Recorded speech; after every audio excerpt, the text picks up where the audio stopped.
प्रिया पूरी रात यश के जुनून को सहन करते करते थक चुकी थी। पहली रात की झिझक और संकोच के कारण वह उसे मना भी नहीं कर पा रही थी, लेकिन यश का जोश कम होने का नाम ही नहीं ले रहा था। सर्द रात के बाद सुबह की हल्की किरणें कमरे में फैलने लगीं, लेकिन प्रिया की थकान अब अपनी चरम सीमा पर थी। उसने धीरे से यश से गुजारिश की, अब बस भी करिए, देखिए सूरज निकल आया है। यश ने बड़ी मुश्किल से खुद को रोका और उसे अपने से अलग किया। उसकी भी आंखों में नींद थी, मगर प्रिया की कोमलता और मासूमियत ने उसे बेबस कर रखा था। खैर, अब वह करवट बदलकर सो गया और प्रिया की भी आंखें भारी हो गईं। कुछ ही देर हुई थी कि दरवाजे पर दस्तक हुई। यश तो गहरी नींद में था, इसलिए प्रिया को ही उठना पड़ा। वह लड़खड़ाते कदमों से दरवाजे तक गई और हल्की आवाज में बोली, कौन है?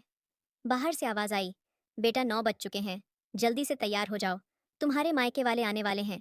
सास की आवाज सुनते ही प्रिया के मन में अजीब सी उदासी छा गई। उसने घड़ी देखी।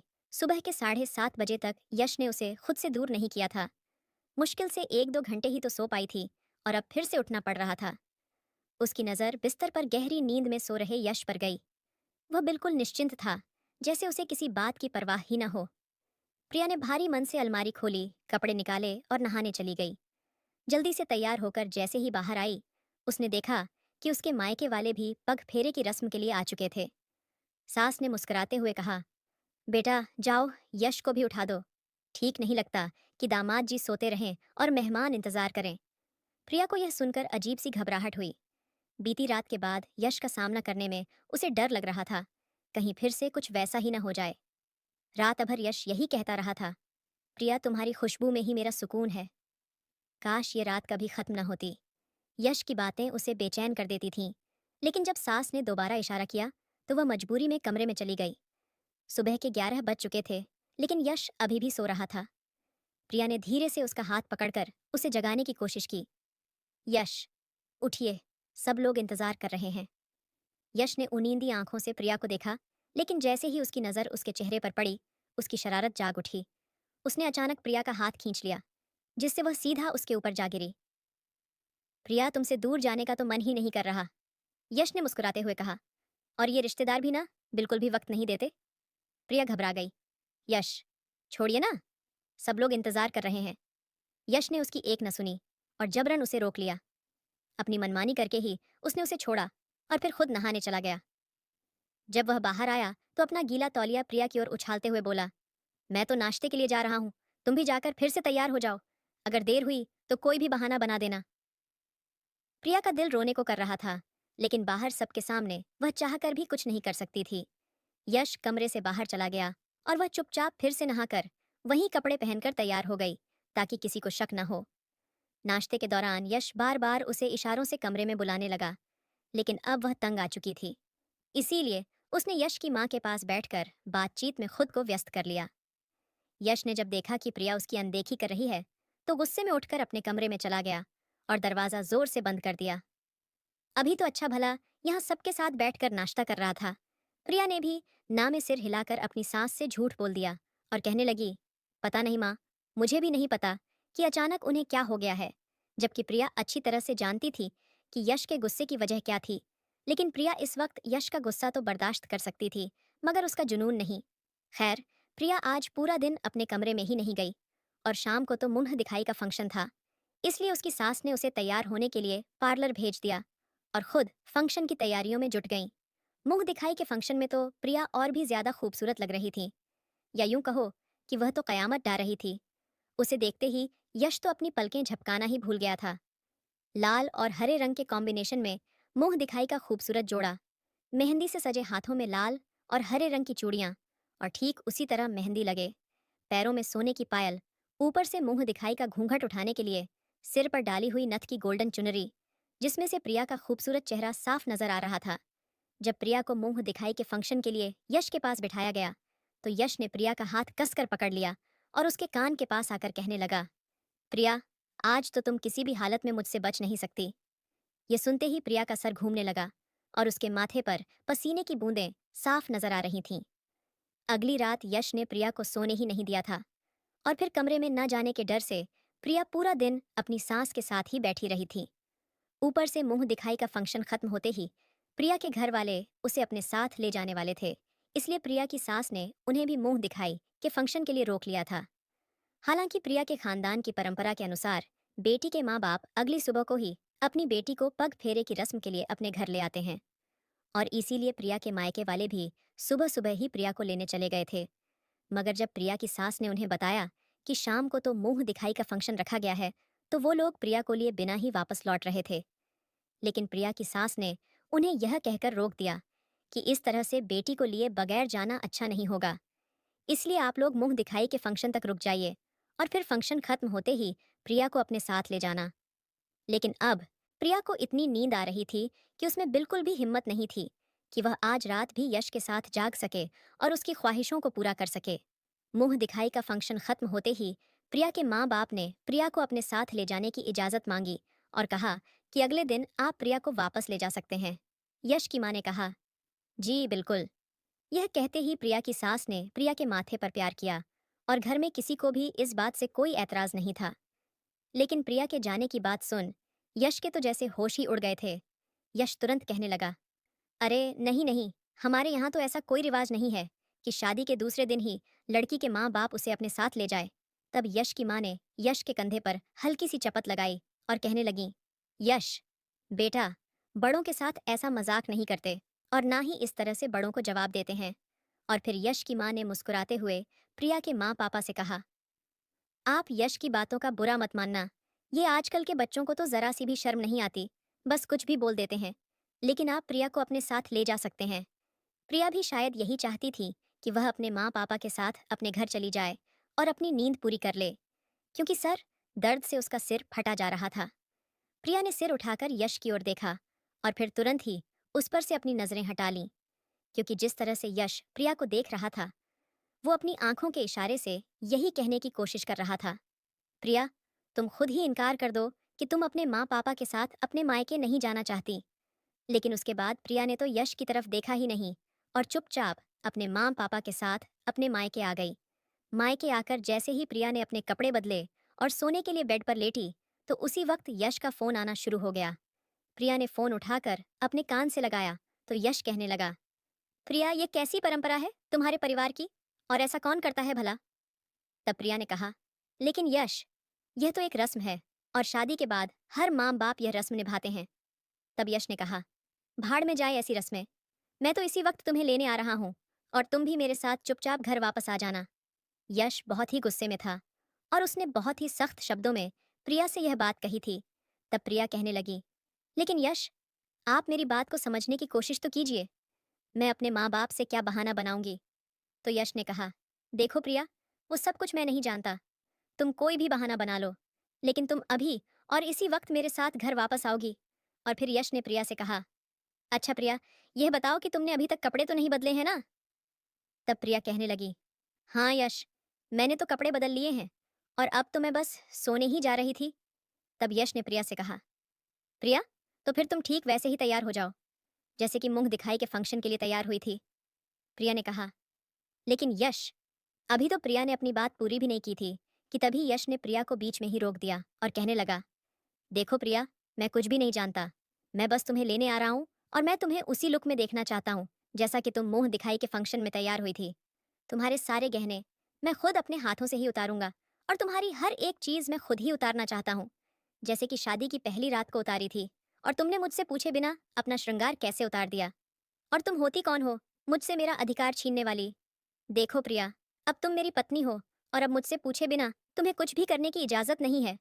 यश के मुंह से ऐसी बातें सुनकर प्रिया की सांसें तो जैसे उसके सीने में ही अटक गई थीं, क्योंकि उस वक्त यश प्रिया के सामने नहीं था। लेकिन फिर भी उसके सख्त शब्दों ने प्रिया को यश के गुस्से की गहराई का एहसास करा दिया था। प्रिया ने कहा, यश, प्लीज मेरी बात को समझने की कोशिश कीजिए। अभी इस वक्त मैं आपके साथ नहीं आ सकती। मैं अपने घर वालों से क्या कहूंगी, और अचानक इस तरह से आपके साथ जाने की बात करूंगी तो मेरे घर वाले परेशान हो जाएंगे। यश ने कहा, देखो प्रिया, मुझे इस बात से कोई फर्क नहीं पड़ता कि तुम्हारे घर में कौन परेशान होता है और किसे बुरा लगता है। तुम मेरी पत्नी हो प्रिया, और मुझे रात को अपने कमरे में तुम्हारी ज़रूरत होती है और मैं हर रात तुम्हें अपने बिस्तर पर देखना चाहता हूँ और तुम्हारी संगत को महसूस करना चाहता हूँ। देखो प्रिया, अब तुम्हारे पास सिर्फ 15 मिनट हैं और 15 मिनट के अंदर अंदर तुम बिल्कुल वैसे ही तैयार हो जाओ जैसे कि तुम मुंह दिखाई के फंक्शन के लिए तैयार हुई थी। वही लाल और हरे रंग का जोड़ा और साथ में ढेर सारे गहने, जिसे आज रात मैं एक एक करके अपने हाथों से उतारूंगा। प्रिया ने कहा। यश, मैं तुम्हारे साथ आने के लिए कोई ना कोई बहाना तो बना लूंगी, लेकिन इस तरह से फिर से सजना संवरना, मैं सबसे क्या कहूंगी। तब यश ने कहा, देखो प्रिया, ये तो तुम्हें उसी वक्त सोच लेना चाहिए था जब मैं तुमसे इशारे कर रहा था कि कोई भी बहाना करके अपनी माँ को उनके साथ जाने के लिए इनकार कर दो। लेकिन नहीं, तुमने तो मेरी तरफ देखने की जहमत तक नहीं उठाई। इसका मतलब तो यही हुआ ना कि तुम्हारी नज़रों में मेरी कोई अहमियत ही नहीं है। अगर तुम यहाँ से जाती ही नहीं तो यह सब कुछ होता ही नहीं। लेकिन अब जब तुमने गलती कर ही दी है तो इसका खामियाजा भी तो तुम्हें खुद ही भुगतना पड़ेगा ना मेरी जान। प्रिया ने यश को समझाने की हर मुमकिन कोशिश की, लेकिन पता नहीं आज यश को क्या हो गया था कि वह तो कुछ भी सुनने को तैयार नहीं था। अपनी बात पूरी करके यश ने तुरंत ही फोन बंद कर दिया। लेकिन बेचारी प्रिया तो अजीब सी स्थिति में फंस गई थी कि अब वह क्या करे और क्या ना करे। खैर, सबसे पहले तो प्रिया ने अपनी माँ को विश्वास में लिया और कहने लगी, माँ, यश की तबीयत कुछ ठीक नहीं है, इसलिए मुझे घर वापस जाना होगा। मैं फिर कभी रहने के लिए आ जाऊंगी। इस बात पर प्रिया की माँ ने भी ज्यादा ऐतराज नहीं किया और कहने लगी, ठीक है बेटा, कोई बात नहीं। इस वक्त दामाद जी की सेहत का ख्याल रखना ज्यादा जरूरी है। प्रिया ने अपने ससुराल वापस लौटने के लिए अपनी माँ को मना तो लिया था, लेकिन उसे यह तो बिल्कुल भी ठीक नहीं लग रहा था कि वह दोबारा से मुंह दिखाई का जोड़ा पहने और फिर से दुल्हन की तरह सज संवर कर अपने मायके से निकले। खैर, प्रिया ने अपना सारा सामान पैक करके अपने बैग में भर लिया और फिर जब यश बाहर मेन गेट पर पहुंचा तो उसने कॉल करके प्रिया से कहा, प्रिया प्रिया, तुम बाहर आ जाओ, मैं अंदर नहीं आऊंगा। तो प्रिया ने अपना सारा सामान उठाया और बाहर चली गई। प्रिया को देखकर यश के माथे पर बल पड़ गए, जबकि प्रिया ने अपना सामान पीछे की सीट पर रखा और खुद यश की पास वाली सीट पर बैठ गई। तब यश ने प्रिया से कहा, प्रिया, मैंने तुम्हें तैयार होने के लिए कहा था ना, तो फिर तुम तैयार क्यों नहीं हुई? लगता है अब तो मेरी एक भी बात का तुम पर कोई असर ही नहीं होता। तब प्रिया कहने लगी, यश, प्लीज कुछ तो समझने की कोशिश कीजिए। अगर मैं इस तरह से दुल्हन की तरह सज संवर कर निकलती तो माँ क्या सोचती कि मैं आज फिर से दुल्हन बनकर क्यों जा रही हूँ। बड़ी मुश्किल से तो मैंने आपके साथ जाने का बहाना बनाया है। ये तो भगवान का शुक्र था कि इस वक्त यश ने कोई तमाशा नहीं किया और कहने लगा, ठीक है प्रिया, अभी के लिए तो तुम्हें माफ करता हूँ, लेकिन घर पहुंचते ही तुम्हें मेरे लिए वैसे ही तैयार होना पड़ेगा जैसे कि तुम मुंह दिखाई के फंक्शन के लिए तैयार हुई थी। प्रिया बेचारी मरती क्या ना करती। उसने कहा, ठीक है यश, मैं आपके लिए बिल्कुल वैसे ही तैयार हो जाऊंगी, लेकिन आप भी मुझसे एक वादा कीजिए कि आप मुझे ज्यादा परेशान नहीं करेंगे, क्योंकि कल रात भी आपने मुझे बिल्कुल भी सोने नहीं दिया था और आज सुबह से भी मैं जाग ही रही हूँ। इसलिए अब मेरा सिर दर्द से फटा जा रहा है और मुझे बहुत ही ज्यादा नींद भी आ रही है।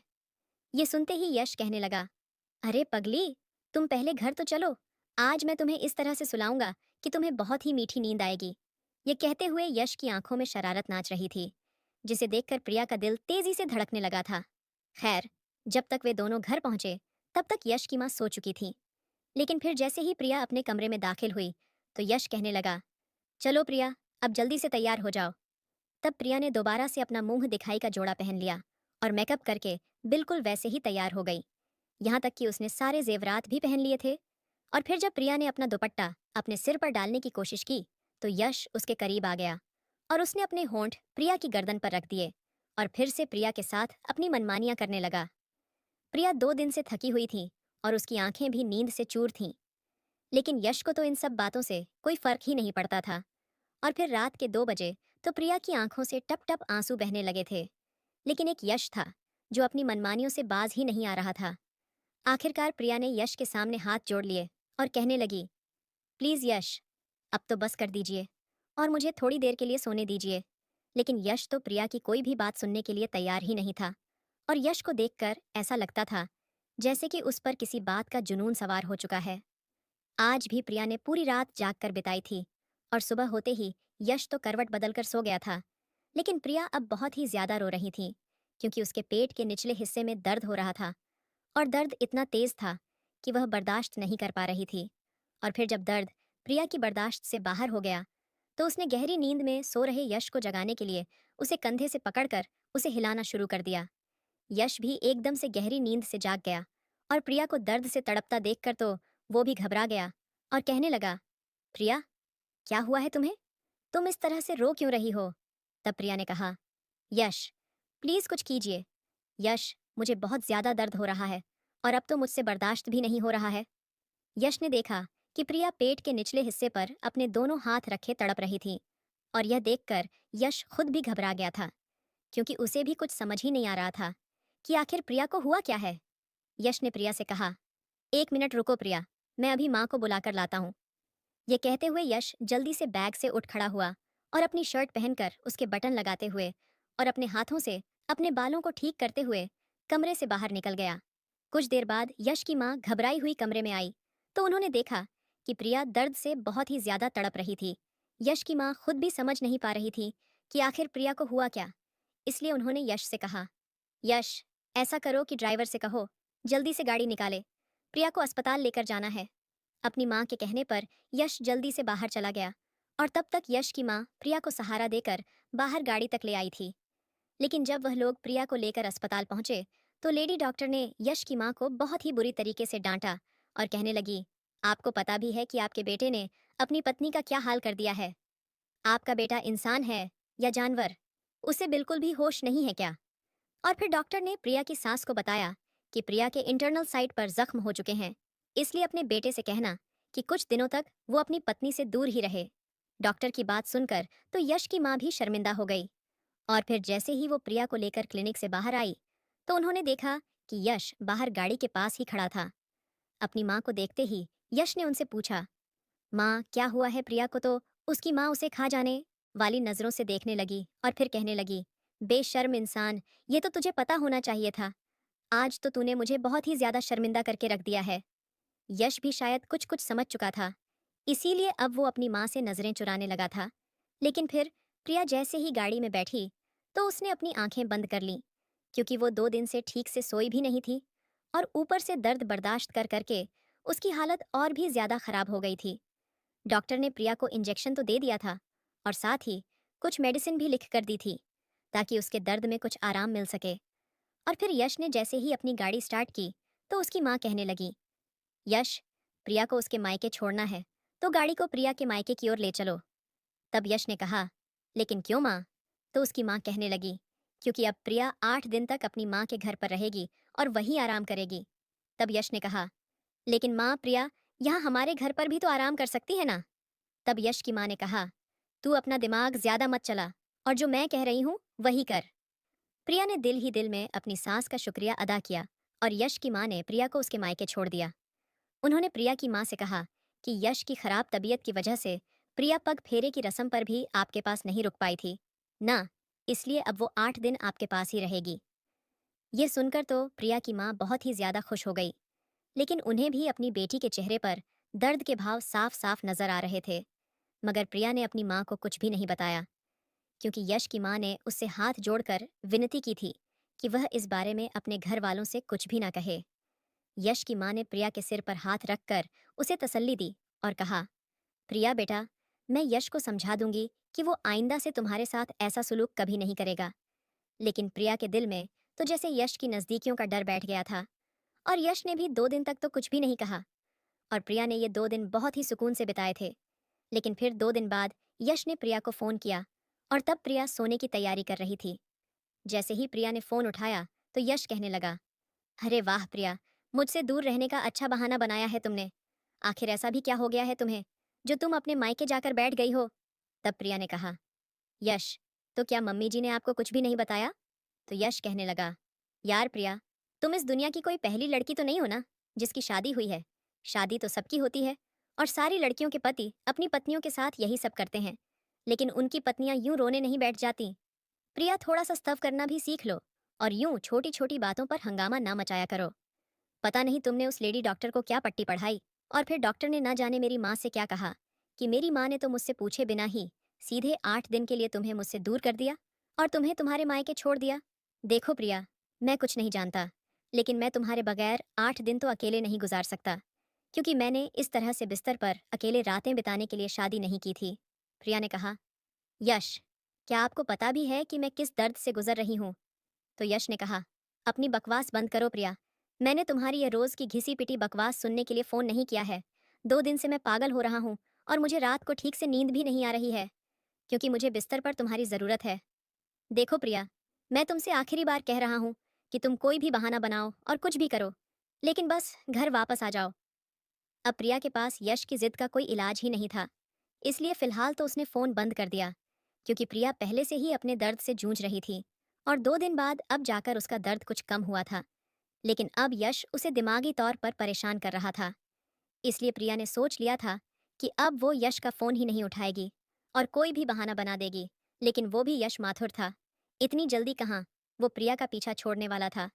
कुछ दिनों तक तो प्रिया ने यश का फोन उठाया ही नहीं, और जब भी उठाती थी तो कोई ना कोई बहाना बनाकर कह देती थी कि अभी वो बिजी है और कुछ देर बाद फोन करेगी। ऐसे ही करते करते 8 दिन गुजर चुके थे और यश का गुस्से से बुरा हाल हो चुका था। यश की माँ ने भी उस पर पाबंदी लगा रखी थी कि वह प्रिया को लेने के लिए नहीं जाएगा। और 8 दिन बाद यश की माँ खुद ही प्रिया को घर ले आई थी। और फिर जब प्रिया अपने ससुराल वापस आई तो उसने देखा कि यश का मूड बहुत ही खराब था। यश ने तो प्रिया को देखकर भी अपना चेहरा दूसरी तरफ कर लिया और चुपचाप अपना खाना खाता रहा और बीच बीच में चोर नजरों से प्रिया को देखता रहा। खाना खाने के बाद यश जल्दी ही अपने कमरे में चला गया, क्योंकि उसे ऐसा लगा था कि प्रिया भी जल्दी ही कमरे में आ जाएगी और उसे मनाने की कोशिश भी करेगी। लेकिन जैसे ही प्रिया खाने के बाद फ्री हुई तो यश की माँ ने प्रिया को अपने कमरे में बुलाया और कहने लगी, प्रिया बेटा, मैं अपने बेटे के व्यवहार पर बहुत ही ज्यादा शर्मिंदा हूँ, लेकिन तुम्हें भी मुझे सब कुछ बता देना चाहिए था। तब प्रिया कहने लगी, मम्मी जी, मुझे खुद भी इन बातों का इतना कुछ पता नहीं था, लेकिन फिर भी मैं यश को समझाने की बहुत कोशिश करती थी, लेकिन यश तो मेरी कोई भी बात सुनते ही नहीं थे। तब यश की माँ कहने लगी, प्रिया बेटा, लेकिन अब तुम बिल्कुल भी फिक्र मत करना, क्योंकि मैंने यश को खूब अच्छे से समझा दिया है और उसे बहुत डांटा भी है कि आइंदा वह तुम्हारे साथ ऐसा सुलूक नहीं करेगा। लेकिन कोशिश करके तुम भी अपने कमरे में जरा देर से ही जाया करो। तो प्रिया कहने लगी, ठीक है मम्मी जी, जैसा आप कहेंगी मैं बिल्कुल वैसा ही करूंगी। और फिर प्रिया कुछ देर तक तो अपनी सास के कमरे में ही बैठी रही और इधर उधर की बातें करती रही, जबकि यश अपने कमरे में बैठा गुस्से से आग बबूला हो चुका था, जो न जाने कितनी देर से प्रिया के आने का इंतजार कर रहा था। और फिर जब रात को 11 बजे प्रिया अपने कमरे में आई तो उसने देखा कि यश अपने लैपटॉप पर न जाने क्या क्या टाइम पास कर रहा था।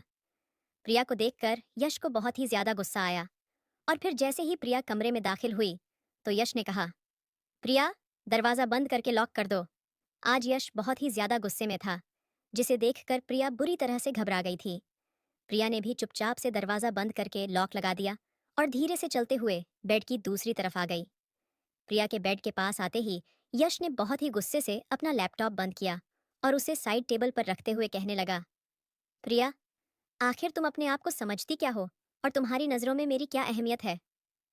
तब प्रिया ने कहा, यश, आप मेरे पति हैं और मैं आपकी बहुत ही ज्यादा इज्जत भी करती हूँ, लेकिन आपको भी मेरा कुछ तो ख्याल रखना चाहिए था। ना आपको पता है ना कि मैं 8 दिन से मेडिसिन खा रही हूँ।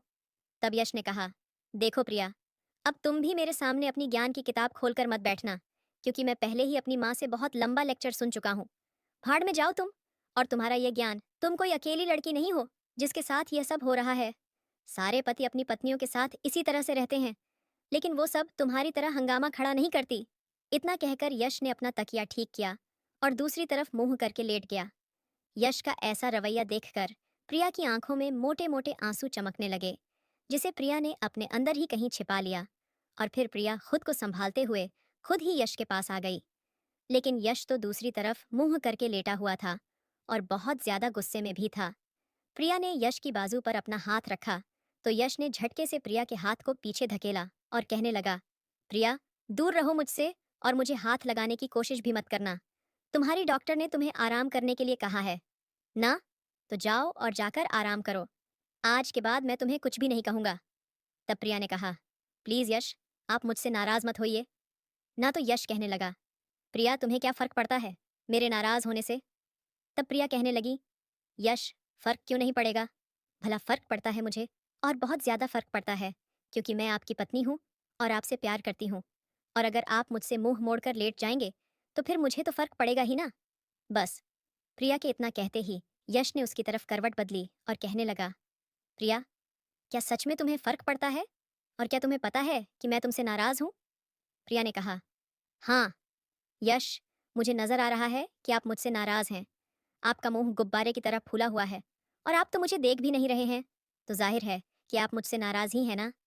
तब यश प्रिया के बालों में अपनी उंगलियां फिराते हुए कहने लगा, प्रिया, अब जब तुम्हें पता ही है कि मैं तुमसे नाराज हूं, तो फिर मुझे मनाओगी नहीं?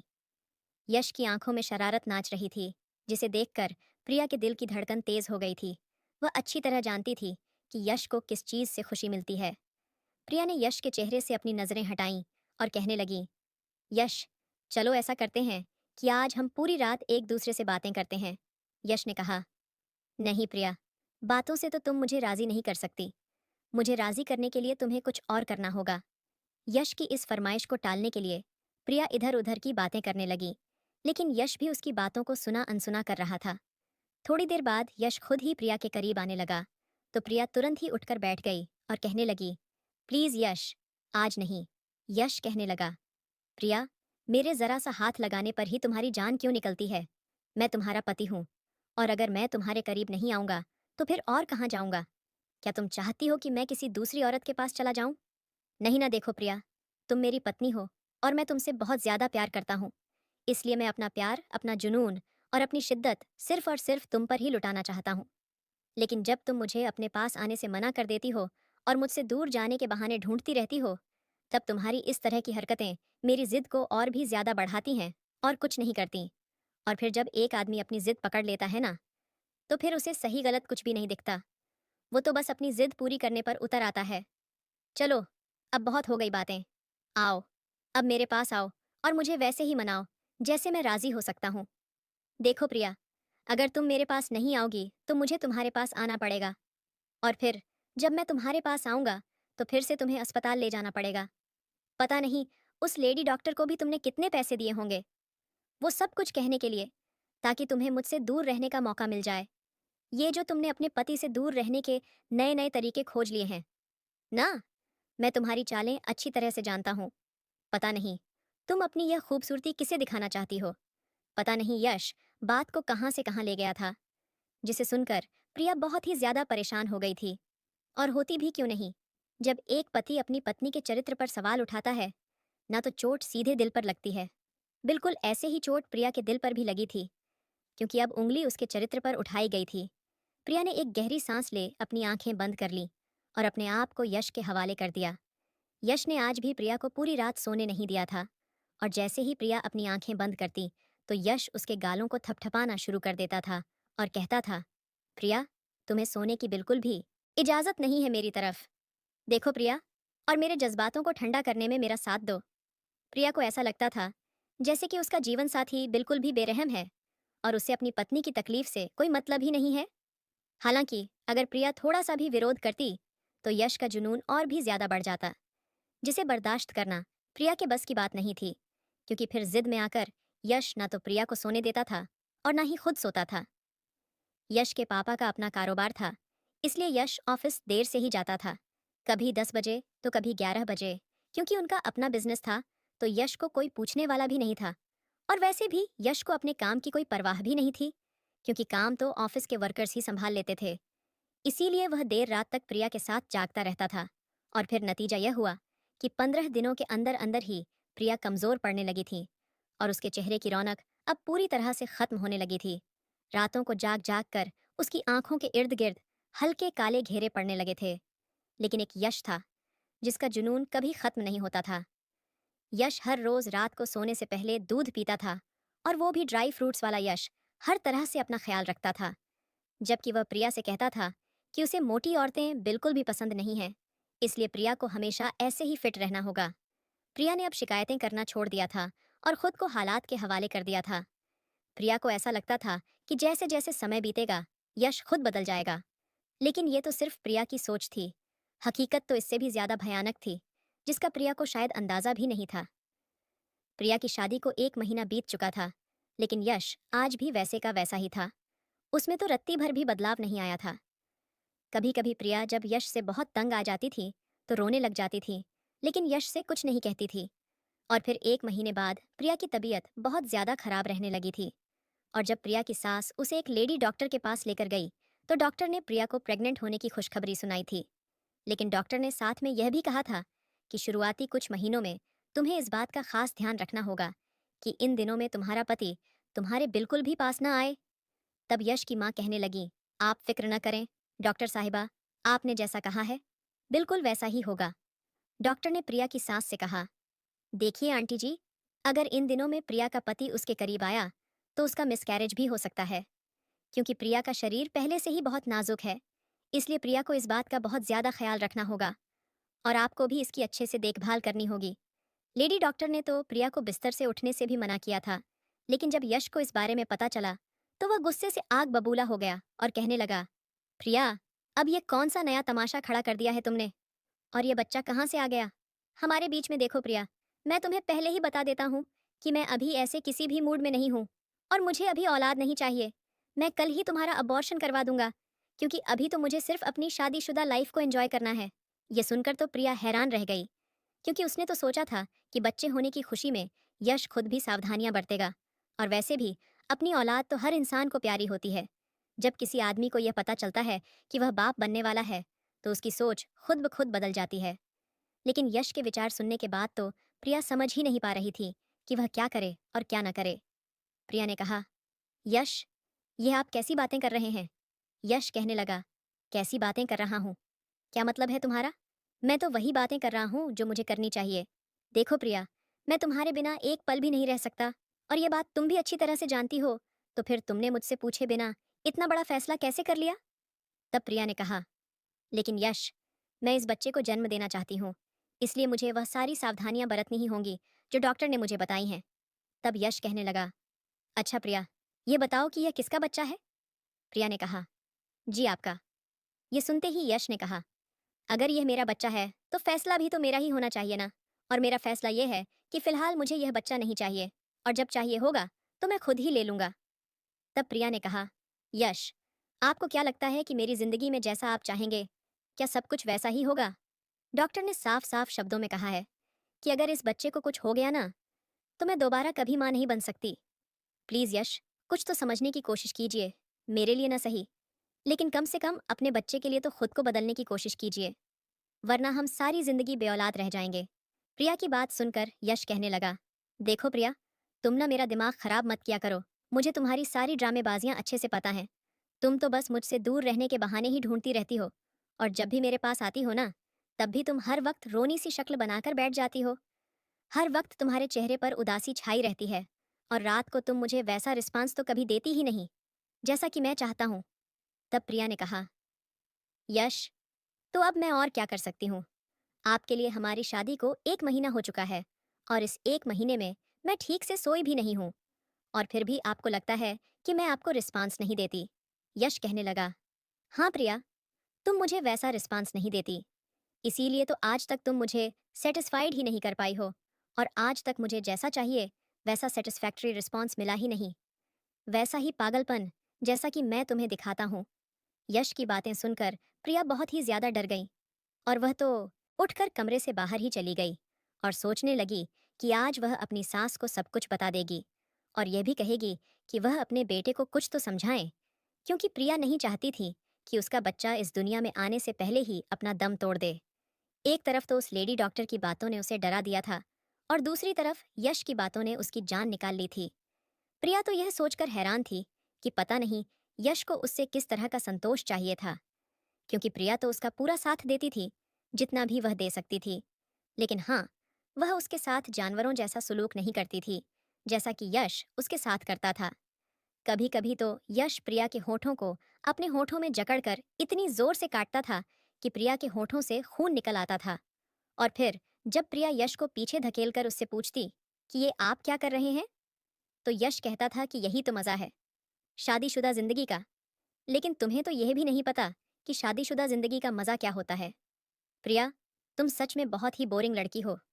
यश, जिसे प्यार और मोहब्बत का नाम देता था, प्रिया उसे एक ऐसा जुनून समझती थी जिसमें यश सिर्फ और सिर्फ अपनी मनमानियां पूरी करता था, और प्रिया यह सब कुछ नहीं कर पाती थी। प्रिया अभी भी अपना सिर पकड़कर रो रही थी, क्योंकि वह मां बनना चाहती थी, लेकिन यश के रवैये ने उसे अंदर से तोड़कर रख दिया था।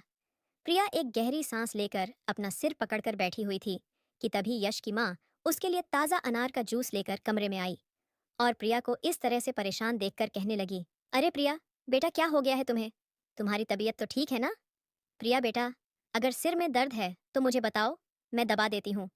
और अगर कुछ खाने में चाहिए तो भी बता दो, मैं बनाकर ले आती हूँ। प्रिया का परेशानी से मुरझाया हुआ चेहरा देखकर यश की माँ खुद भी परेशान हो गई थी। लेकिन अपनी सास को अपने लिए परेशान होता देखकर प्रिया कहने लगी, अरे नहीं नहीं मम्मी जी, मैं बिल्कुल ठीक हूँ। बस थोड़ा सा चक्कर आ रहा था। लेकिन प्रिया के हाथ पैर अभी भी ठंडे थे, क्योंकि यश की बातों ने उसे अंदर से हिलाकर रख दिया था।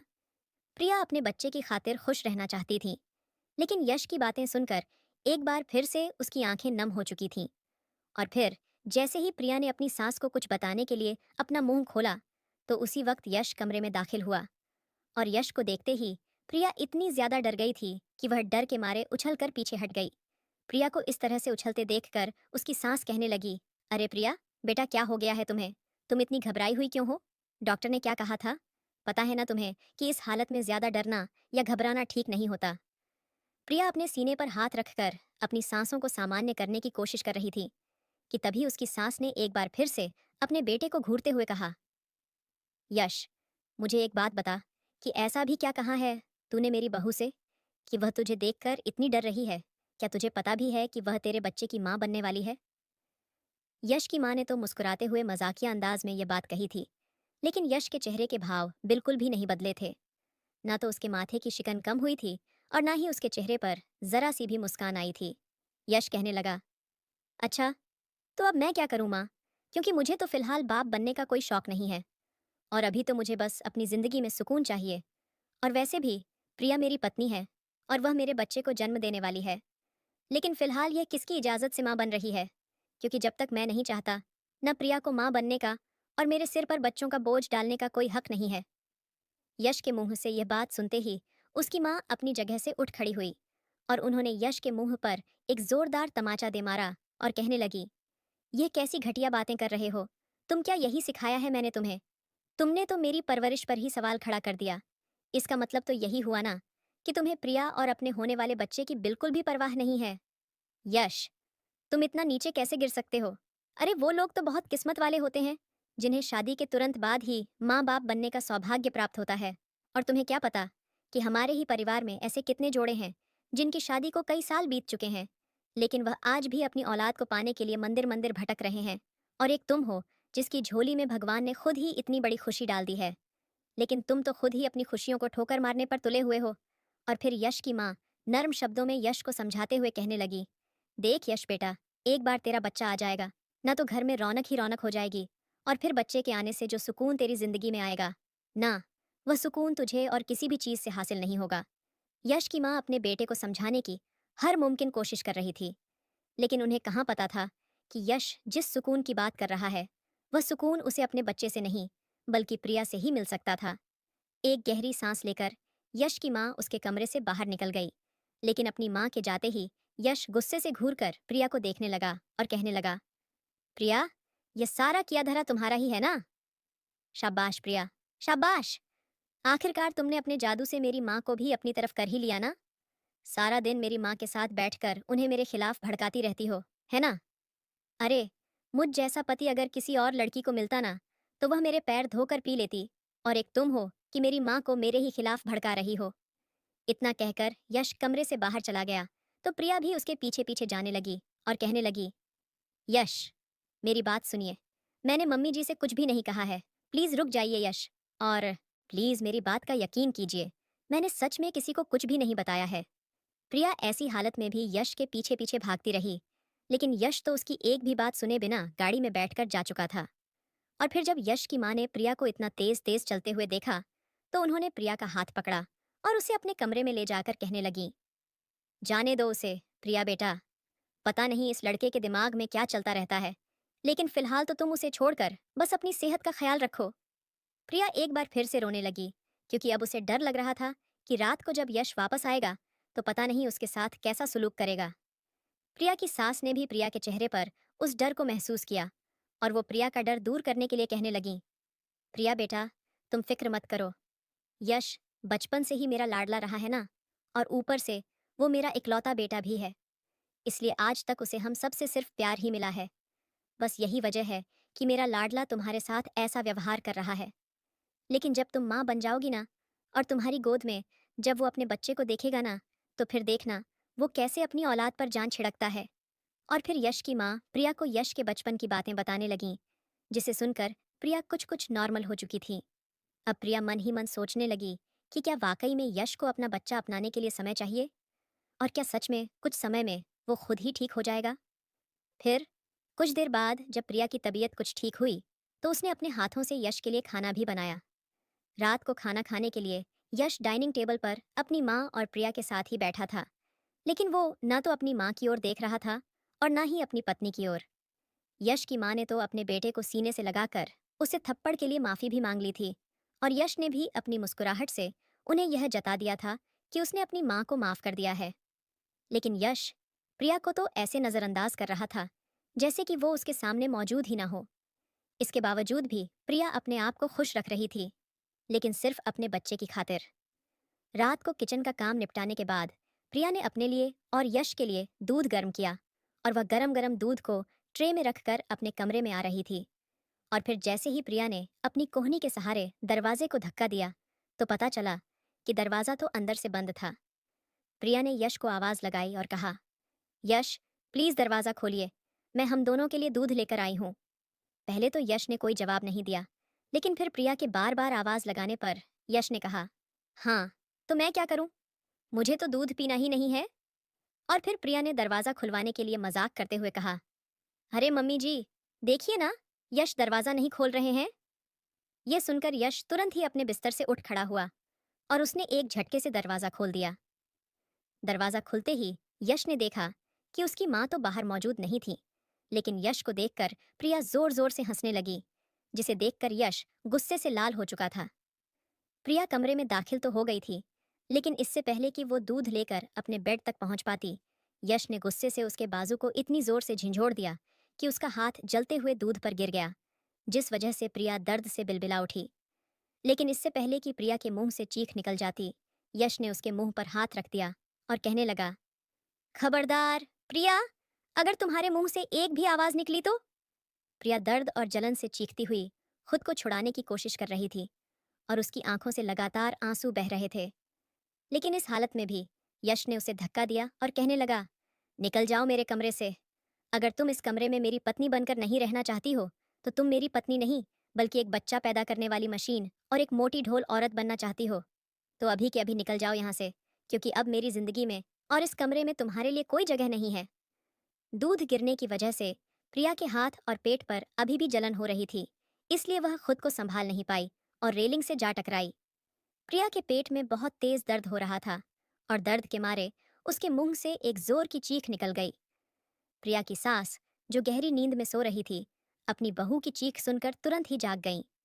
अपनी माँ के डर से यश ने प्रिया को बाजू से पकड़कर अंदर कमरे में खींच लिया और उसे बाजुओं से घसीटते हुए बिस्तर पर लाकर पटक दिया। यश प्रिया के चेहरे को दबोचते हुए कहने लगा, खबरदार प्रिया, अगर तुमने मेरी माँ के सामने एक भी शब्द बोला तो।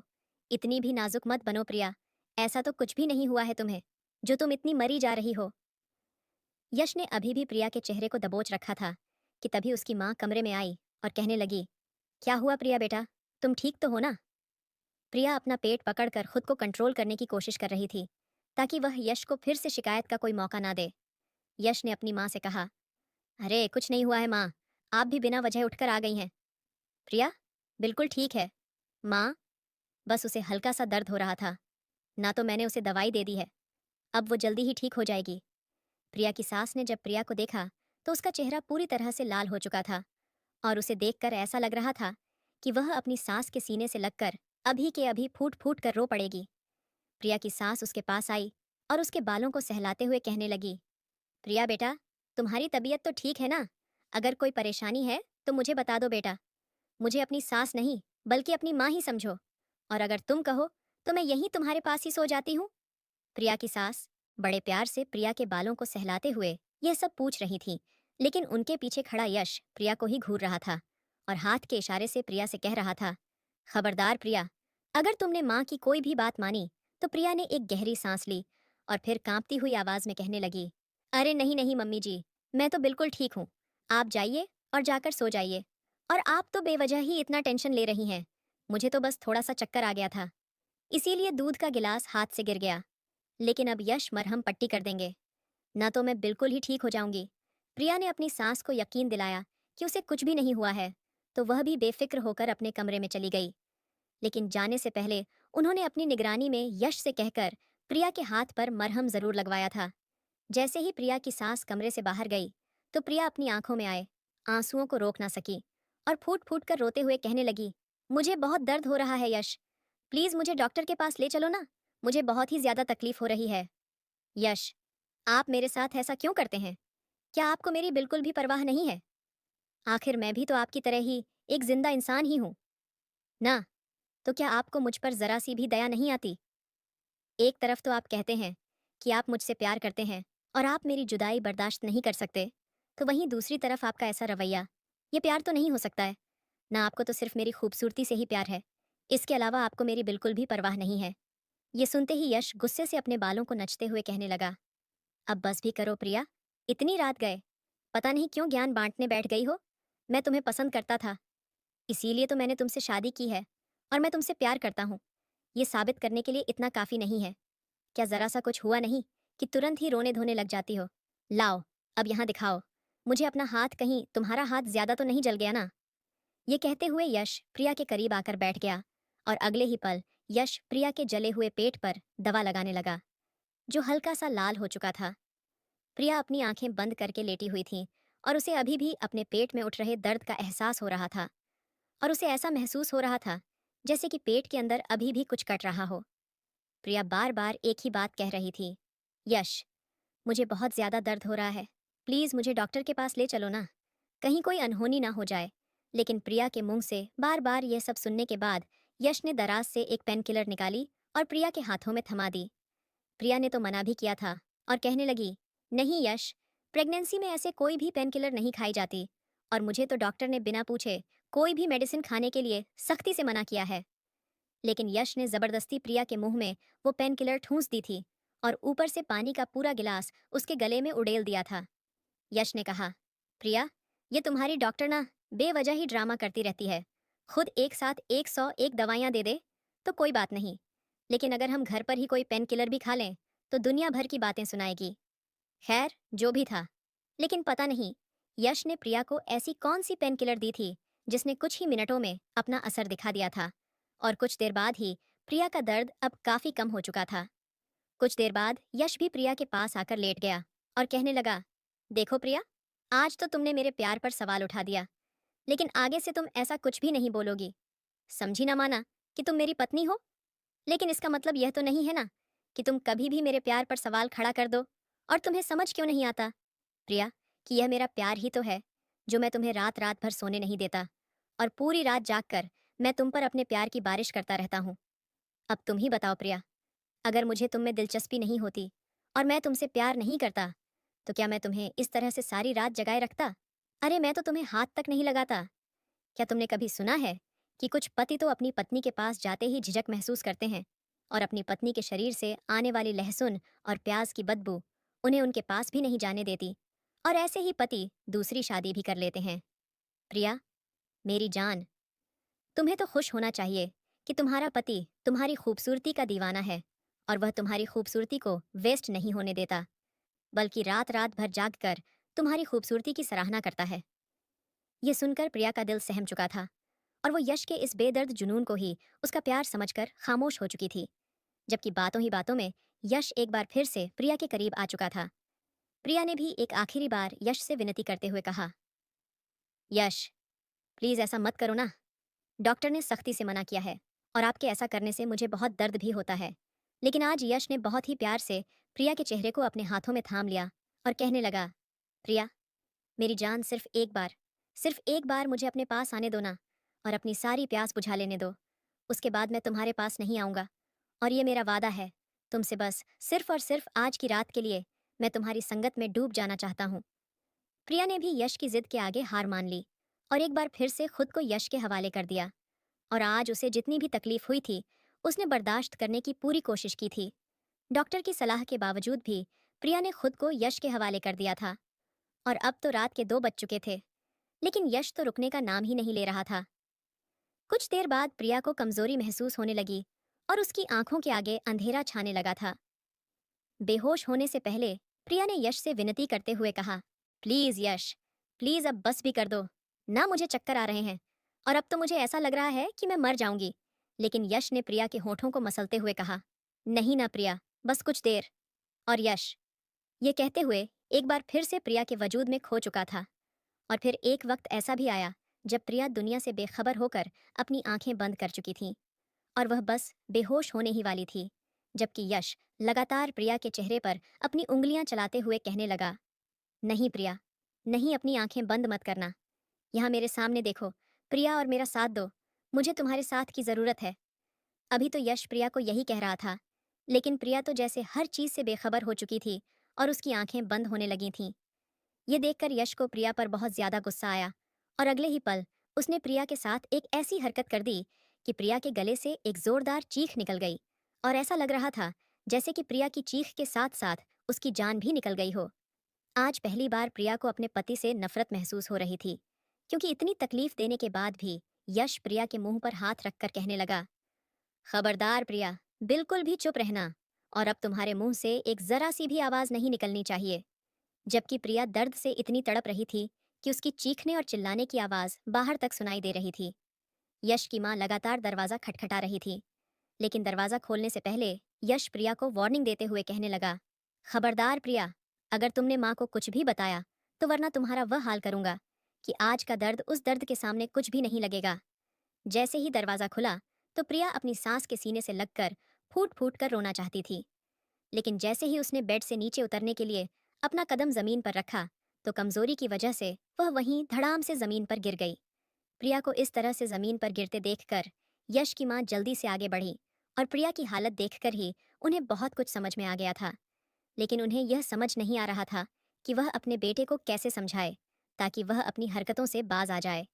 प्रिया को तुरंत अस्पताल ले जाया गया और जब डॉक्टर ने उसकी हालत देखी तो वह अपना सिर पकड़कर बैठ गई और कहने लगी, इस बच्ची की शादी किसी जानवर से करा दी गई है या फिर किसी शैतान से।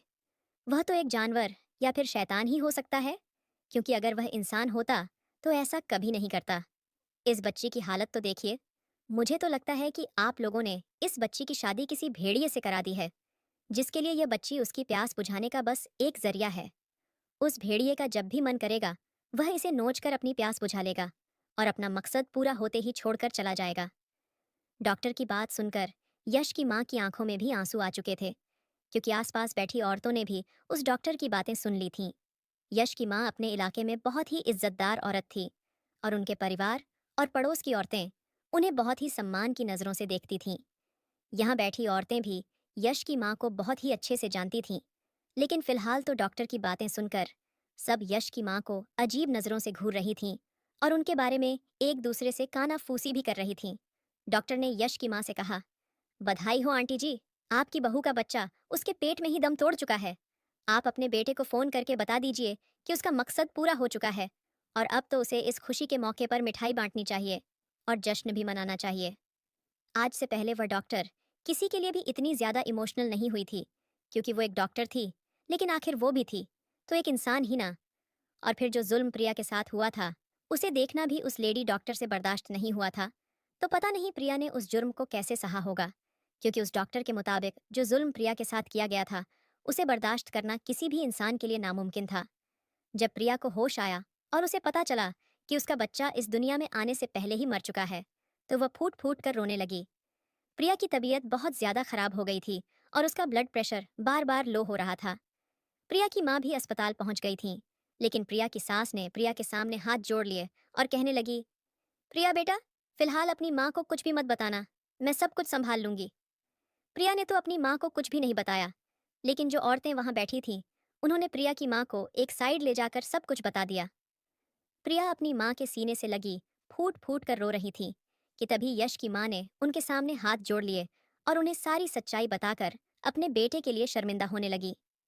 यह सुनकर प्रिया की माँ को यश पर बहुत ही गुस्सा आया था, लेकिन उनसे भी ज्यादा गुस्सा तो यश की माँ को अपने बेटे पर आया था। यश की माँ ने घर जाकर अपने बेटे का गिरेबान पकड़ लिया और कहने लगी, बेशर्म, पापी जल्लाद, मुझे तो तुझे अपना बेटा कहते हुए भी शर्म आती है। मैंने तुझे 9 महीने तक अपनी कोख में रखा और जब से तू पैदा हुआ है मेरी सिर्फ एक ही कोशिश रही थी कि मैं तुझे एक अच्छी परवरिश और अच्छे संस्कार दूं। ताकि तू एक अच्छा इंसान बन सके। लेकिन तूने अपनी पत्नी के साथ जो कुछ भी किया है ना, मुझे तो तेरे चेहरे से भी नफरत हो गई है और मुझे घिन महसूस होती है। तुझे अपना बेटा कहते हुए भी, यह सुनकर भी यश की आंखों में बिल्कुल भी शर्म नहीं थी, बल्कि वो तो बड़ी सफाई से झूठ बोलते हुए और खुद को सही साबित करते हुए कहने लगा, माँ, प्रिया झूठ बोल रही है। मैंने उसके साथ ऐसा कुछ भी नहीं किया है। प्रिया खुद ही माँ नहीं बनना चाहती थी, इसलिए वह आपके सामने जानबूझकर गिरने का नाटक कर रही थी, जबकि वो तो अपने बच्चे को पहले ही मार चुकी थी। तब यश की माँ ने एक बार फिर से अपने बेटे के मुंह पर एक ऐसा जोरदार तमाचा मारा, जिसकी आवाज पूरे घर में गूंज उठी थी। यश की माँ ने कहा, तुझे जरा सी भी शर्म नहीं आती है क्या? एक तो तूने उस बच्ची के साथ पता नहीं क्या किया है कि उसकी हालत इतनी ज्यादा खराब हो गई है, और ऊपर से अब तू झूठ भी बोल रहा है कि प्रिया माँ नहीं बनना चाहती थी।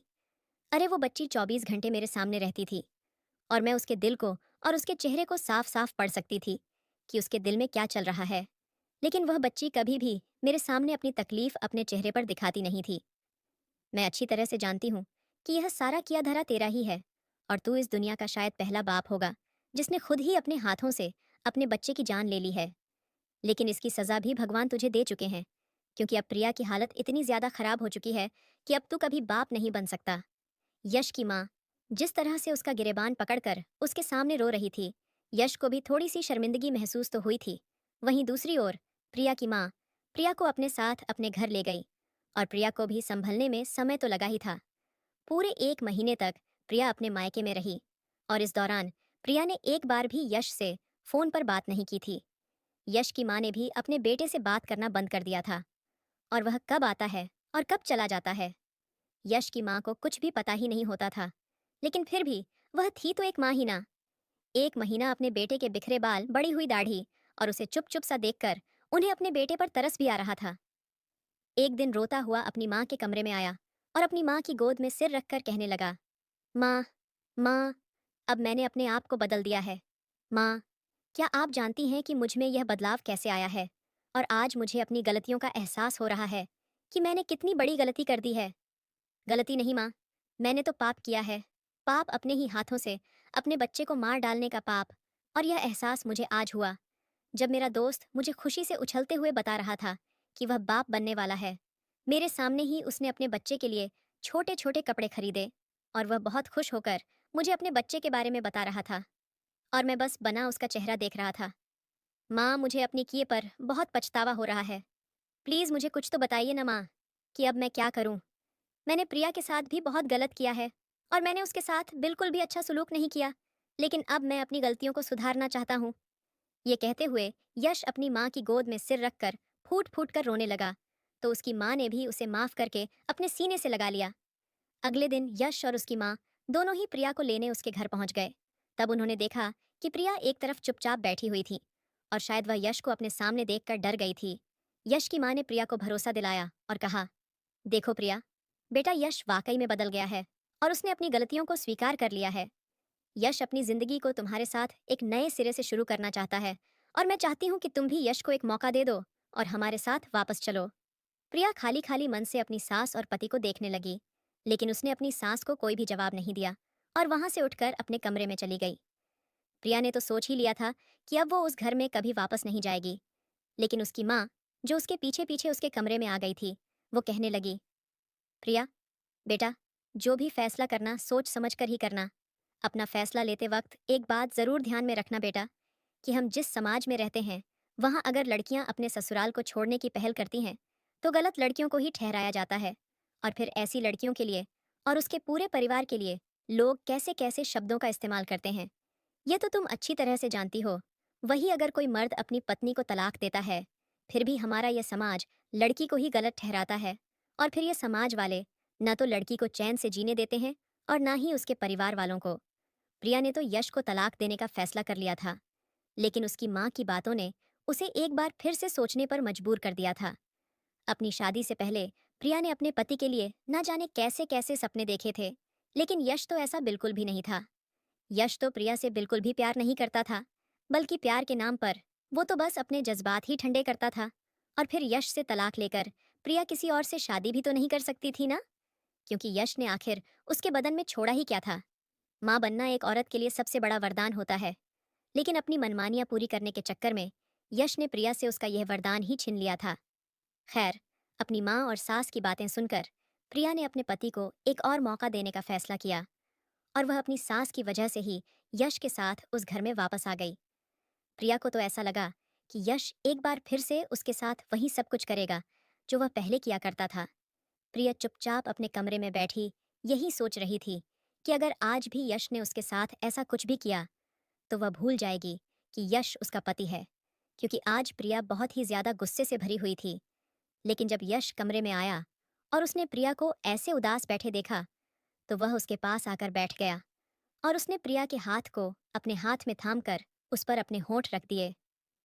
यश ने बहुत ही नर्म शब्दों में कहा, प्रिया, मैं मानता हूं कि मैंने तुम्हारे साथ बहुत कुछ गलत किया है, लेकिन अब मुझे अपने के पर बहुत ही ज्यादा पछतावा भी हो रहा है। तुम कहती थी ना प्रिया कि मैं तुमसे प्यार नहीं करता, लेकिन अब मुझे तुमसे बेपनाह प्यार हो गया है, क्योंकि जब तुम मुझे छोड़ चली गई थी ना, तब मुझे ऐसा लगा जैसे कि मेरी पूरी दुनिया ही उजड़ गई है। लेकिन अब मैं तुम्हें वह सारी खुशियां दूंगा जिसकी तुम हकदार हो। प्रिया को तो अपने कानों पर यकीन ही नहीं हो रहा था कि यह सब कुछ यश कह रहा था। कुछ देर बाद यश कहने लगा, चलो प्रिया, जल्दी से तैयार हो जाओ। हम आज लॉन्ग ड्राइव पर चलेंगे और दिन भी बाहर ही खाएंगे, और मैं तुम्हें शॉपिंग भी करवाऊंगा। पहले तो प्रिया ने इनकार कर दिया, लेकिन फिर यश के बहुत जोर देने पर वो मान गई, क्योंकि प्रिया को ऐसा लगा था कि यश सिर्फ आज के दिन उसका दिल बहलाने के लिए ही ये सब कुछ कर रहा है। लेकिन अब तो ऐसा हर दिन होने लगा था। यश अक्सर प्रिया के लिए कोई ना कोई तोहफा लाता और उसे बाहर घुमाने भी ले जाता था, और अब तो प्रिया भी उस पर भरोसा करने लगी थी। यश को एक आखिरी मौका देने के लिए प्रिया ने भी यश की ओर अपना रवैया बदल दिया था, और इस दौरान यश ने एक बार भी प्रिया के करीब आने की कोशिश नहीं की थी। और अगर रात को सोते वक्त यश कभी गलती से प्रिया के ऊपर हाथ रख देता था तो होश में आते ही वह तुरंत ही उससे दूर हो जाता था। यश ने खुद को बदलने की बहुत कोशिश की थी और उसने खुद को बदलकर दिखाया भी था, लेकिन वो कहते हैं ना कि कुत्ते की दुम टेढ़ी की टेढ़ी, और कुत्ते की दुम को अगर जमीन में भी दिया जाए ना, तब भी वो सीधी नहीं हो सकती, और वो टेढ़ी की टेढ़ी ही रहती है। यश भी शायद कुछ ऐसे ही फितरत का इंसान था जिसका बदल जाना नामुमकिन सा था। लेकिन धीरे धीरे यश की फितरत एक बार फिर से वहीं पर आकर अटकने लगी थी, और उसके सोए हुए जज्बात उसे फिर से वही सब कुछ करने के लिए उकसाने लगे थे, ताकि वह प्रिया से अपना सुकून हासिल कर सके। एक तरफ तो यश के लिए खुद को सुधारना और अच्छा इंसान होने का चोला पहनना इतना आसान नहीं था, तो वहीं दूसरी तरफ यश के दिल में अपना खुद का बच्चा होने की चाहत भी पनपने लगी थी, क्योंकि जब वह अपने हम उम्र कजन्स और दोस्तों को उनके बाप बनने की खुशखबरी सुनाते हुए देखता तो उसे अंदर ही अंदर जलन महसूस होने लगती थी। एक दिन जब यश घर लौटा, तब वो प्रिया का हाथ थामकर कहने लगा, प्रिया, मुझे लगता है कि अब तुम्हारी तबीयत काफ़ी हद तक बेहतर हो गई है, और मुझे भी अपनी गलतियों का एहसास हो गया है। इसलिए मैं चाहता हूँ कि तुम मेरे बच्चे की माँ बनो, और मैं वादा करता हूँ कि इस बार मैं तुम्हारा बहुत ही अच्छी तरह से ख्याल रखूंगा। यह सुनकर प्रिया के चेहरे के भाव बदल गए और वो कहने लगी, आपने बहुत देर कर दी है यश। डॉक्टर ने साफ साफ कह दिया है कि अब मैं दोबारा कभी माँ नहीं बन सकती। मैं तो अब आपके लिए बस आपके इस्तेमाल करने का सामान बनकर रह गई हूँ। प्लीज़ आप मुझसे माँ बनने की उम्मीद ना ही करें तो अच्छा है। यह सुनकर यश के चेहरे की रंगत उड़ गई और वो कहने लगा, नहीं प्रिया, ऐसा नहीं हो सकता। मुझे बच्चा चाहिए तो बस चाहिए। तुम कुछ भी करो, अच्छे से अच्छे डॉक्टर से अपना इलाज कराओ, लेकिन मुझे एक बच्चा पैदा करके दो, और वो भी बेटा। प्रिया को अब यश की दिमागी हालत पर शक होने लगा था कि ये कैसा इंसान है भला, जो किसी वक्त प्रिया को बच्चे होने पर परेशान करके रख देता था, और अब जिद में आकर किसी भी कीमत पर बच्चा पैदा करके दो की मांग कर रहा था। यश प्रिया को एक बार फिर से डॉक्टर के पास ले गया, लेकिन डॉक्टर ने भी यही कहा कि प्रिया अब कभी भी मां नहीं बन सकती। इन सब बातों का यश के दिमाग पर इतना गहरा असर हुआ कि वह कुछ दिनों तक तो चुप रहा, लेकिन फिर धीरे धीरे प्रिया के लिए उसका रवैया बदलने लगा था। यश हर छोटी छोटी बात पर प्रिया से लड़ता रहता था और उसे बांझ होने का ताना भी देता था, यहाँ तक कि वह प्रिया पर हाथ भी उठा देता था। रोज के ऐसे टेंशन भरे माहौल की वजह से उसकी माँ तो डिप्रेशन में आकर बिस्तर से लग गई थी, और अब तो प्रिया को उनकी भी देखभाल करनी पड़ती थी। कभी कभी प्रिया उन्हें ठहरने के लिए पास वाले गार्डन में ले जाती थी, तो कभी कभी घर में ही उनके पास बैठकर उनसे बातें करती थी। एक दिन यश घर आकर प्रिया से कहने लगा, प्रिया, मैं दूसरी शादी करने जा रहा हूँ, क्योंकि मैं तुम्हारे जैसी बांझ औरत के साथ नहीं रहना चाहता हूँ। ये सुनते ही प्रिया का चेहरा गुस्से से लाल हो गया और उसने एक जोरदार तमाचा यश के गाल पर दे मारा और कहने लगी, मिस्टर यश माथुर, बकवास बंद करो अपनी। तुम होते कौन हो मुझे बांझ कहने वाले? और अगर आज मैं बांझ बन ही गई हूं तो सिर्फ और सिर्फ तुम्हारी वजह से। तुम्हारी वजह से आज मेरा यह हाल हो गया है, वरना मैं तो बिल्कुल ठीक थी। शर्म आती है मुझे तुम्हें अपना पति कहते हुए भी। तुम्हारे जैसे झल्लाद इंसान के लिए मैंने अपना सब कुछ खो दिया और आज तुम ही मुझे बांझ होने के ताने दे रहे हो। कुछ दिनों से हर रोज प्रिया पर हाथ उठाने वाले यश के खुद के मुंह पर आज तमाचा पड़ा तो उसे इतना गुस्सा आया कि उसने गुस्से में आकर प्रिया को आधी रात को ही घर से बाहर निकाल दिया और कहने लगा, निकल जाओ मेरे घर से। मैं तुम्हारी शक्ल भी नहीं देखना चाहता। मैं किसी ऐसी लड़की से शादी करूंगा जो तुमसे भी ज्यादा खूबसूरत और वेल एजुकेटेड होगी और मुझे मेरा वारिस भी पैदा करके देगी। रात काफी हो चुकी थी, इसलिए बिना कोई बहस किए प्रिया चुपचाप अपने माँ पापा के घर वापस लौट गई। सुबह जब यश की माँ को इस बारे में पता चला तो उन्हें अचानक ही दिल का दौरा पड़ा और उनकी वहीं मौत हो गई। अपनी माँ की मौत की खबर सुनकर यश को धक्का जरूर लगा था, लेकिन वह जल्द ही संभल भी गया था। कुछ दिनों बाद यश को अपने एक दोस्त की रिश्तेदारी में एक लड़की पसंद आ गई जो अच्छी खासी पढ़ी लिखी थी और वो प्रिया से कई गुना ज्यादा खूबसूरत भी थी। 3 महीने बाद यश ने बेला से शादी कर ली और उसे अपनी पत्नी बनाकर अपने घर ले आया। यश बेला के साथ भी वही सब कुछ करता था जो वह प्रिया के साथ करता था, लेकिन बेला बहुत ही शातिर दिमाग लड़की थी और वह बड़ी होशियारी से यश का घर और सारी जायदाद अपने नाम करवा चुकी थी। शादी के सिर्फ 4 महीने बाद ही जब बेला प्रेग्नेंट हुई तब यश की खुशी का तो कोई ठिकाना ही नहीं रहा। लेकिन जब 5वें महीने पर यश बेला को चेकअप के लिए अस्पताल लेकर गया तो डॉक्टर ने उसे बताया कि बेला जुड़वा बच्चियों की मां बनने वाली है। बेटियों के बारे में सुनकर तो यश आग बबूला हो चुका था और घर लौटने के बाद वो बेला को बेल्ट से मारने लगा और कहने लगा, तेरी हिम्मत भी कैसे हुई बेटियों को पैदा करने की? तुझे तो मैंने बेटा पैदा करने के लिए कहा था ना, तो फिर ये बेटियां बीच में कहां से आ गईं? यश बेला को जबरदस्ती कुछ ऐसी मेडिसिन खिला रहा था जिससे कि उसकी बच्चियां इस दुनिया में आंखें ही न खोल सके, जबकि बेला वो मेडिसिन खाने से साफ इनकार कर रही थी। लेकिन यश उसे वो मेडिसिन खिलाकर अपने मकसद में कामयाब हो चुका था। बेला को इस बात का इतना बड़ा सदमा लगा था कि पहले कुछ दिन तक तो वह अपनी बच्चियों के गम में बस रोती ही रही, लेकिन फिर जब उसके दिल में यश के लिए प्यार की जगह नफरत ने ले ली तो उसने भी यश से बदला लेने का ठान लिया।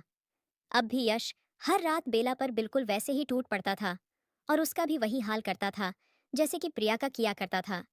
लेकिन फिर धीरे धीरे यश की तबीयत खराब रहने लगी और वो जब भी घर आता था तो आते ही सो जाता था। यश हर रोज कोशिश करता था कि वो अपनी पत्नी के साथ रोमांस करे, लेकिन अब उसके अंदर से यह इच्छा खत्म होती जा रही थी। और फिर एक वक्त ऐसा भी आया जब यश बिल्कुल कमजोर हड्डियों का ढांचा बनकर रह गया था, जबकि बेला पहले से भी ज्यादा खूबसूरत होती जा रही थी। लेकिन भगवान ने यश के कर्मों की सजा सिर्फ इतनी ही नहीं लिखी थी, क्योंकि कुछ दिनों बाद जब यश अपने ऑफिस से घर लौट रहा था तब अचानक ही उसका बहुत बड़ा एक्सीडेंट हो गया और उसकी कमर से नीचे का हिस्सा पैरालाइज हो गया। अपनी हालत देखकर यश अक्सर चीखता चिल्लाता, लेकिन अब उसकी पुकार सुनने वाला कोई भी नहीं था। आज भी यश अपनी हालत पर तरस खाकर रो रहा था कि तभी बेला उसके पास आकर बैठ गई और उसकी शर्ट के बटन बंद करते हुए कहने लगी, बहुत शौक था ना तुम्हें सारी सारी रात अपनी मनमानियां करने का, और बड़ा मजा आता था न तुम्हें अपनी पत्नियों को तकलीफ पहुंचाकर और उन्हें दर्द में तड़पते हुए देखकर। लेकिन भगवान ने तुम्हें तुम्हारे किए की सजा दे दी है और यह उसी जुल्म की सजा है जो तुम प्रिया और मेरे साथ करते थे। तुमने दो दो लड़कियों की जिंदगी बर्बाद कर दी और तीन तीन अजन्मे बच्चों के कातिल हो तुम। तुम्हें तो इससे भी बदतर सजा मिलनी चाहिए थी। चलो कोई बात नहीं, भगवान ने शायद यह सजा देने का हक मेरे हिस्से में लिखा है और मैं तुम्हें यह सजा सुनाती हूँ कि मेरे और प्रिया के बच्चे को मारने के जुर्म में और मुझे और प्रिया को दुख, दर्द और तकलीफ देने के जुर्म में आज से मैं तुम्हें नामर्द कहकर पुकारूंगी और तुम्हारे हाथों में चूड़ियां भी पहनाऊंगी, क्योंकि औरतों पर जुर्म करने वाला इंसान मर्द तो नहीं हो सकता ना। अरे, इंसान तो नामर्द होते हैं, नामर्द, जैसे कि तुम हो। इतना कहकर बेला अपने कंधे पर बैग लटकाए बाहर निकल गई, जबकि यश चिल्लाता हुआ बेड से गिर चुका था, लेकिन आज उसे सहारा देने वाला कोई भी नहीं था। ये सब बातें यश की बर्दाश्त से बाहर थीं, लेकिन वह इसी लायक था क्योंकि वह औरतों को अपना सुकून हासिल करने का सामान समझता था। कुछ महीने गुजरे तो प्रिया के लिए अच्छे अच्छे रिश्ते आने लगे थे, लेकिन उन रिश्तों में एक रिश्ता भी था जो अपने कॉलेज के दिनों से ही प्रिया से प्यार करता था। पुष्कर अपनी मेडिकल की पढ़ाई पूरी करने विदेश गया हुआ था और जब वह अपनी पढ़ाई पूरी करके वापस लौटा, तब तक यहाँ प्रिया की शादी यश से हो चुकी थी। प्रिया की शादी की खबर ने पुष्कर के दिल को तोड़कर रख दिया था, लेकिन अब जब उसे प्रिया के तलाक की खबर मिली, तो उसने एक पल की भी देरी किए बिना अपनी माँ को रिश्ते की बात करने के लिए भेज दिया। प्रिया ने पहले तो इस शादी से साफ इनकार कर दिया, लेकिन फिर अपनी माँ के समझाने पर वो पुष्कर से मिलने के लिए राजी हो गई। पुष्कर के लिए तो आज भी प्रिया बिल्कुल वैसे ही थी जैसे शादी से पहले हुआ करती थी। प्रिया ने पुष्कर से मिलकर उसे सारी सच्चाई बता दी और यह भी कहा कि अब वो कभी मां नहीं बन सकती। लेकिन इसके बावजूद भी पुष्कर ने प्रिया को स्वीकार कर लिया और कहने लगा, प्रिया, जो कुछ भी तुम्हारे साथ हुआ उसमें तुम्हारी तो कोई गलती नहीं थी ना, तो फिर तुम अपने आप को दोष क्यों दे रही हो? प्रिया ने कहा, पुष्कर जी, अब मैं मां नहीं बन सकती, तो क्या फिर भी आपके घर वाले मुझे अपना लेंगे?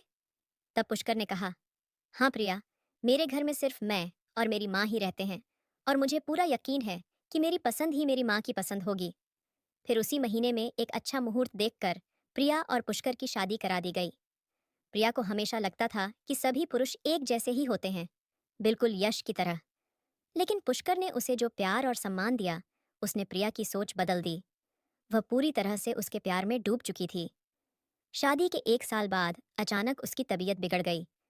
उस समय पुष्कर शहर से बाहर था, क्योंकि वह एक सीनियर सर्जन था और अक्सर गंभीर मामलों के लिए दूसरे शहरों में जाना पड़ता था। पुष्कर की मां ने बिना देर किए प्रिया को अस्पताल पहुंचाया। डॉक्टर ने कुछ जांच करने के बाद मुस्कुराते हुए कहा, बधाई हो, आप मां बनने वाली हैं। ये सुनकर प्रिया को एक पल के लिए यकीन ही नहीं हुआ। वह स्तब्ध रह गई और मन में कई सवाल उमड़ने लगे। उसने डॉक्टर से कहा, लेकिन यह कैसे हो सकता है? मेरी रिपोर्ट्स तो कुछ और ही कहती थीं। डॉक्टर ने उसकी ओर देखते हुए कहा, मैंने आपकी सारी रिपोर्ट्स दोबारा चेक की हैं और सच कहूं तो विज्ञान के हिसाब से यह संभव नहीं था। लेकिन दुनिया में कुछ चीजें विज्ञान से परे होती हैं। इसे आप भगवान का चमत्कार समझिए, क्योंकि उनकी मर्जी के आगे कुछ भी असंभव नहीं। प्रिया की आंखों में आंसू आ गए। उसने हाथ जोड़कर भगवान का धन्यवाद किया। जब पुष्कर को यह खबर मिली तो वह खुशी से फूला नहीं समाया। उसने तुरंत अस्पताल फोन किया और मां से प्रिया की तबीयत के बारे में पूछा। जैसे ही वह घर लौटा, उसकी आंखों में वही प्यार और कृतज्ञता थी जो उसने पहली बार प्रिया को देखकर महसूस की थी। 9 महीने बाद प्रिया ने एक प्यारे बेटे को जन्म दिया। उसकी आंखें प्रिया जैसी थीं, नाक पुष्कर से मिलती थी और रंग दूध सा उजला था। बालों का रंग पुष्कर की तरह घना और काला था। जब पुष्कर ने पहली बार अपने बेटे को गोद में लिया तो उसकी आंखें नम हो गईं। उसने प्यार से प्रिया का हाथ थामा और कहा, तुम मेरी ताकत थी, हो और हमेशा रहोगी। अब हमारा बेटा हमारी जिंदगी को और भी खूबसूरत बना